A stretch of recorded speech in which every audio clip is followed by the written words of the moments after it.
So just a little demo of what this thing can sound like.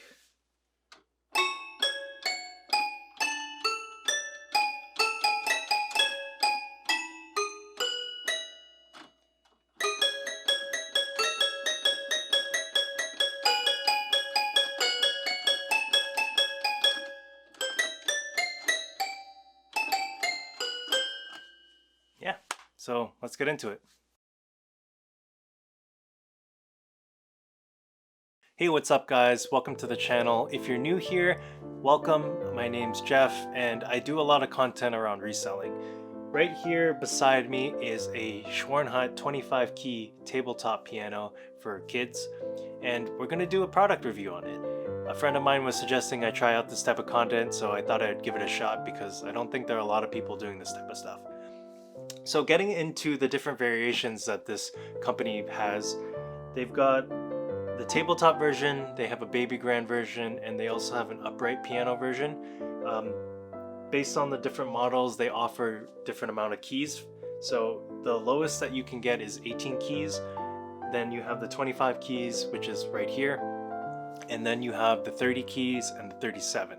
And depending on which one you get, the prices vary drastically. The recommended age for this product is 3 to 6 years old, but in my opinion, it's perfectly fine anywhere between 1 and up.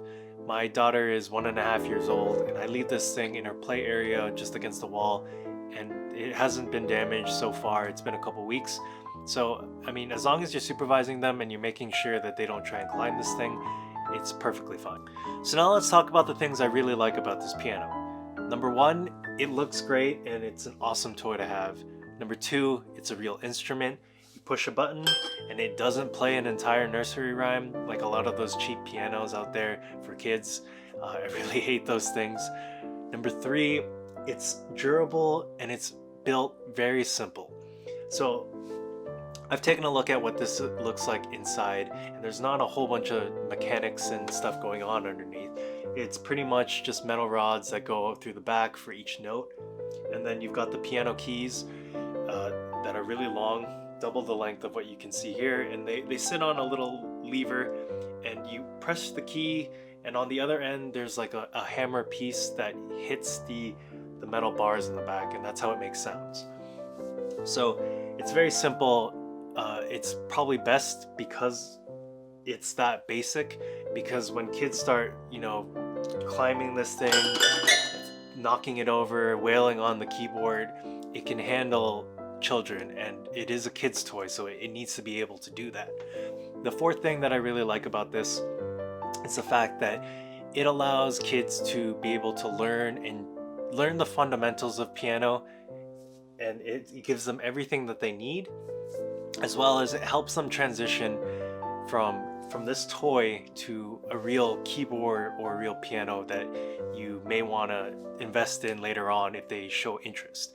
And the keys look very similar, but it doesn't give you all of the keys that you need. Like right here on the 25 keys, you have 2 octaves and an extra note.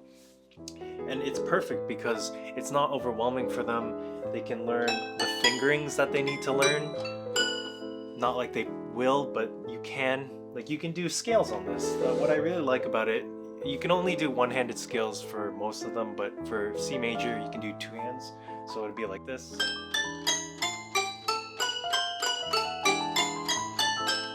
And there's just so much you can do with it.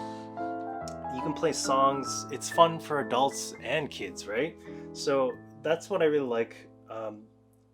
Yeah, if you know anything about music and you want to get your kids interested, this is a perfect toy to do it. Now that we talked about all the pros to this, I want to talk about the things I really don't like about it. And the first one being that certain models like this one, the tabletop version, it doesn't come with the booklet or the coloring system that they have. There's like a little strip that they give you. I thought that would have been a great addition for all of them, because the whole point of having those things is to help kids transition and get exposure to be able to play, a larger instrument when they get older. And so by not including that and only putting it in the more expensive models, I think that's definitely a downside. Now, what they could have also done that probably would have been efficient in cost for them is to create like decals where you can maybe put like different letters on the keys, and then later on, if you don't want them there anymore, you can kind of just peel it off with ease. But they didn't even have that available, but that would be a good idea for something that they would do in the future. The other thing I really don't like about this is that it chips very easily. While it is durable, it is made out of wood, and if you get past the finish coating that's done on it, you get a lot of little nicks on it.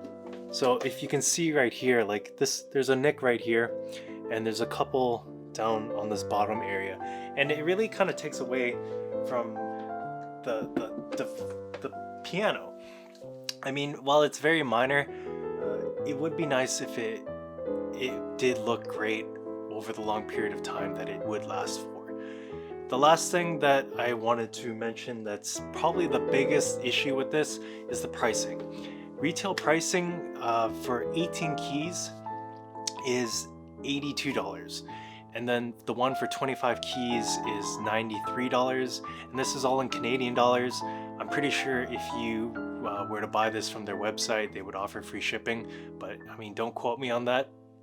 Then for the 30 keys, it's $165. So the price is going up.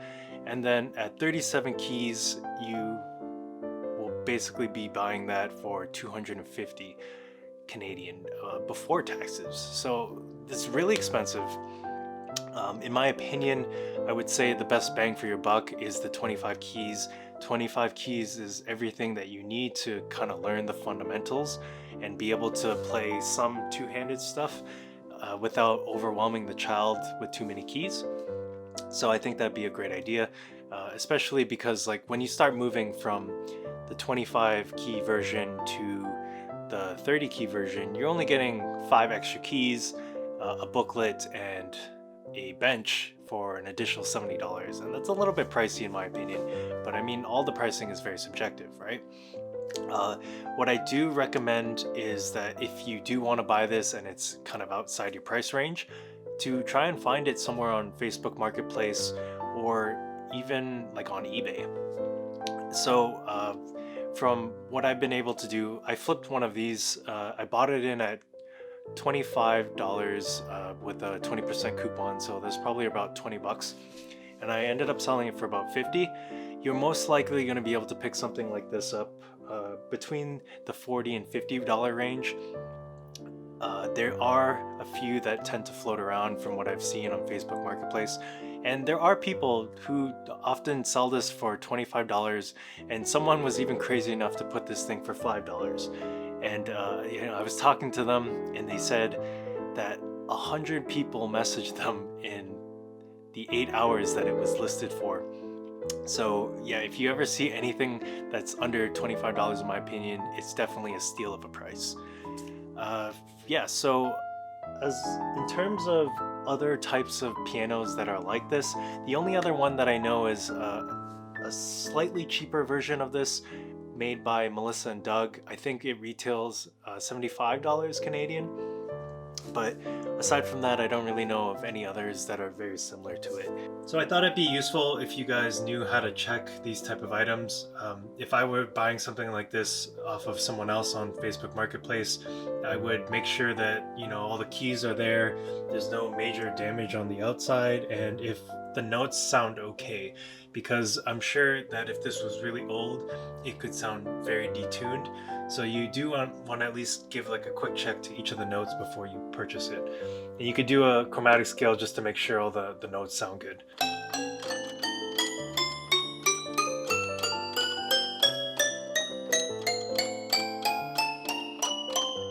And as long as it sounds something like that, you're good to go.